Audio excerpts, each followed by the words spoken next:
ഒത്തിരി സന്തോഷമുണ്ട്. ഞാൻ പറഞ്ഞില്ല, എൻ്റെ കുടുംബ സുഹൃത്താണ് ഷാജി. അപ്പം ഞാൻ എൻ്റെ ഭാര്യയും കൂടെ കൊണ്ടുവന്നില്ലെങ്കിൽ വീട്ടിൽ വഴക്കാകും എന്നുള്ളത് കൊണ്ടാണ് ഭാര്യയെ കൊണ്ടുവന്നത്. കാരണം എന്നെ ഈ പ്രോഗ്രാം വിളിക്കുന്ന തന്നെ എൻ്റെ ഫോൺ ഒരുപാട് തിരക്കായുണ്ട്. ഷാജി നേരെ ബിന്ദുവിനെ വിളി, ചേച്ചി ഒന്ന് പറഞ്ഞ് ഏർപ്പാട് ചെയ്യണം എന്ന് പറഞ്ഞു. അങ്ങനെ ഞാൻ വന്നില്ലെങ്കിലും കുടുംബ വഴക്കായനെ, കൊണ്ടുവരായിരുന്നെങ്കിലും കുടുംബ വഴക്കായിരുന്നു. കാരണം ഇത് ഇലക്ട്രോണിക് ഷോപ്പ് മാത്രമല്ല. നമ്മൾ മൈജി എന്ന് പറയുമ്പോൾ മൊബൈൽ ഫോൺ, TV അങ്ങനെയുള്ള കാര്യങ്ങളാണ് ചിന്തിക്കുന്നത്. പക്ഷേ അകത്ത് കയറി നോക്കിയപ്പോൾ ഇതിനകത്ത് ഇല്ലാത്ത ഒന്നുമില്ല. ഇനി അരിയും ബലോഞ്ഞനം മാത്രമേ ഇല്ലാത്തുള്ളൂ, ബാക്കി എല്ലാം ഉണ്ട്. പാചകം ചെയ്യാനുള്ള ഉണ്ട്.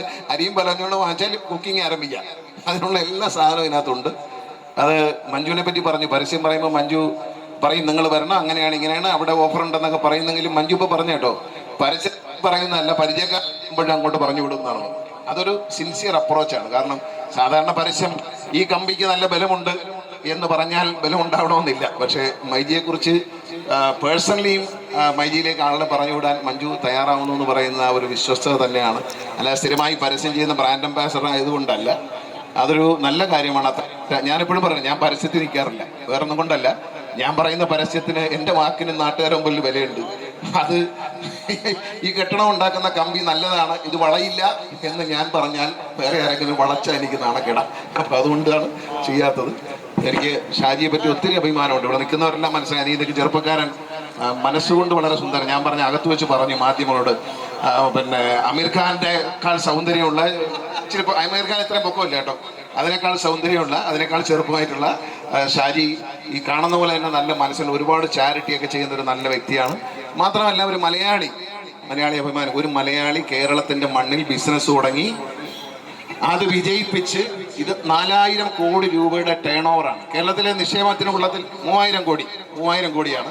ഇനി 5000 കോടിയാണ് ടാർഗറ്റ് ചെയ്യുന്നത്. ഇനി 30 ഷോറൂം കൂടി പ്ലാൻ ചെയ്യുകയാണ്. നിങ്ങളൊന്ന് ആലോചിക്കണം, കേരളത്തിൽ നിക്ഷേപിക്കാം, കേരളത്തിൽ നിന്ന് തന്നെ വിജയിക്കാം, കേരളത്തിൻ്റെ ഉള്ളിലെ ജനങ്ങളുടെ പിന്തുണയോടെ. നിങ്ങളുടെ ഈ പിന്തുണയാണ് കരുനാഗപ്പള്ളിയിൽ ഒരു ഷോറൂം കഴിഞ്ഞത് 2ാമത്തെ ഷോറൂം. അപ്പോൾ അത്രയും ഒരു പിന്തുണ നമ്മൾ നൽകുന്നതുകൊണ്ടാണ് വിജയിക്കുന്നത്. കേരളത്തിൻ്റെ മണ്ണിലൊരു മലയാളി ഏതാണ്ട് 3200 പേർക്ക് ഇപ്പോൾ ജോലി കൊടുത്തിട്ടുണ്ട്. ഈ 112 ഷോറൂമിലായിട്ട്, അനുബന്ധ സ്ഥാപനങ്ങളിലുമായിട്ട്. ഇനി 30 കൂടെ വരുമ്പോൾ രാജി പറഞ്ഞ 2000 പേർ കൂടി ഇനി ജോലി കിട്ടും എന്നാണ് പറയുന്നത്. അത്രയും വലിയൊരു തൊഴിലവസരം സൃഷ്ടിച്ച, നമ്മുടെ നാടിനെ സ്നേഹിക്കുന്ന നമ്മുടെ ഒരു നാട്ടുകാരനാണ്. തീർച്ചയായിട്ടും നമ്മൾ കരുനാഗപ്പള്ളിയിൽ അതൊരു വിജയമായി മാറും. ഇനി 2ാമത്തെ ഷോറൂം ഒരു വലിയ വിജയമാണ്. കരുനാഗപ്പള്ളി എന്ന് പറഞ്ഞാൽ വലിയൊരു കച്ചവട കേന്ദ്രമാണ്. ഞാനിന്ന് എൻ്റെ ഭാര്യയോട് പറഞ്ഞു, കേരള സംസ്ഥാനത്ത് 1 സെന്റ് ഭൂമിക്ക് ഏറ്റവും കൂടുതൽ വില കൂടിയ സ്ഥലത്താണ് ഇപ്പം നിൽക്കുന്നതെന്ന് പറഞ്ഞു. കേരള സംസ്ഥാനത്ത് 1 സെന്റ് ഭൂമിക്ക് ഏറ്റവും കൂടുതൽ വില കൂടിയ സ്ഥലം കരുനാഗപ്പള്ളിയാണ്. വേറെ എവിടെ ഇത്ര വില? എറണാകുളത്ത് പോലും ഇത്രയും വിലയില്ല. അപ്പം അത്രയും നല്ലൊരു സെൻറ്ററാണ്, ഒരു വികസിക്കുന്നൊരു വലിയ സെൻറ്ററാണ് കരുനാഗപ്പള്ളി. അവിടെ മൈജി തുടങ്ങുമ്പോൾ എല്ലാ ആശംസകളും നേരുന്നു. നിങ്ങളെ എല്ലാ അനുവാദത്തോടെ, ദൈവനാമത്തിൽ, ഈശ്വരൻ്റെ അനുഗ്രഹത്തോടെ, സൃഷ്ടാവായ ദൈവത്തിൻ്റെ അനുഗ്രഹത്തോടെ ഇതൊരു വലിയ വിജയമായിട്ടെന്ന് പ്രാർത്ഥനയോടെ ഈ സ്ഥാപനം ഉദ്ഘാടനം ചെയ്തതായി അറിയിക്കുന്നു.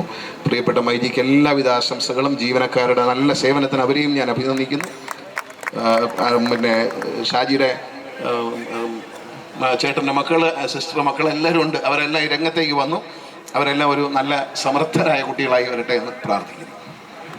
എന്തായാലും ഒരുപാട് സന്തോഷം. കൂടുതൽ വീഡിയോസിനായി B4 Place ഫോളോ ചെയ്യൂ, സബ്സ്ക്രൈബ് ചെയ്യൂ.